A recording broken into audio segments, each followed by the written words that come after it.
Hello, good evening. 7 വർഷം മുമ്പ് പിണറായി സർക്കാർ LDF വരും ശരിയാകുമെന്ന പരസ്യവാചകത്തിലാണ് അധികാരത്തിലെത്തിയത്. പെൻഷൻ കുടിശ്ശിക വരുത്തി ഉമ്മൻചാണ്ടി സർക്കാരിനെതിരെ ആഞ്ഞടിച്ചായിരുന്നു അന്ന് തെരഞ്ഞെടുപ്പ് പ്രചരണം.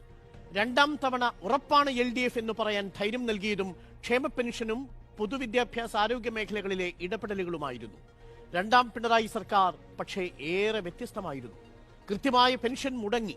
1 അല്ല, 2 അല്ല, 3 അല്ല, 4 മാസം.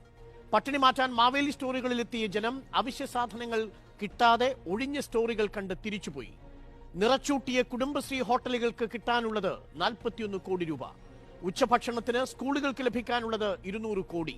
ഓണക്കിറ്റ് കുടിശ്ശിക വിതരണക്കാർക്ക് കൊടുക്കാനുള്ളത് 158 കോടി.